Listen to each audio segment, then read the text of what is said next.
Hello, what's up mga ka-hunter? Magandang araw sa inyong lahat, Luzon, Visayas at Mindanao. The True Treasures ay muling nagbabalik.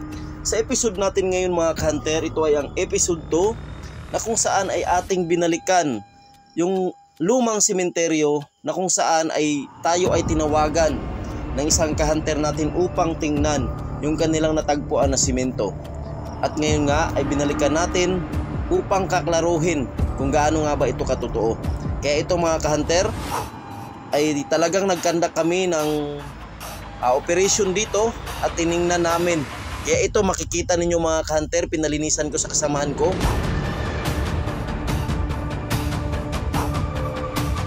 Yan nga mga ka-hunter ay talagang confirm nga na simento naman talaga yung kanyang inapakan at nalinis na rin namin. Kaso nga lang ang nagiging problema natin dito ay talagang may tubig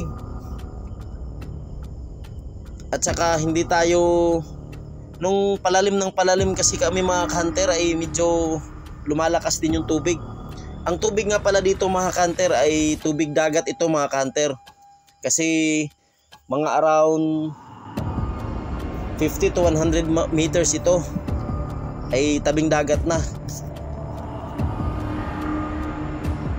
Kaya ito pinalinisan ko sa kanya. At meron nga pala itong marka mga ka-hunter na letter C.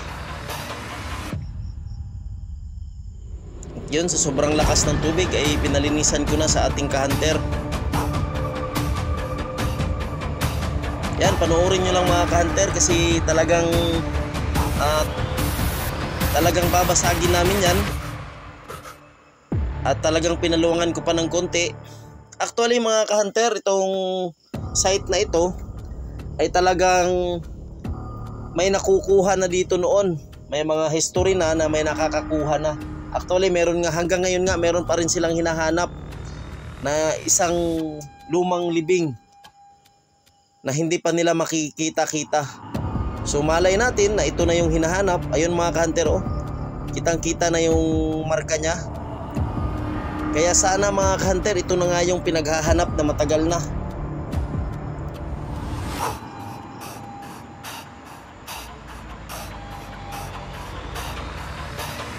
At nakita na nga natin at na-prove na totoo nga yung sinasabi ng ka-hunter natin.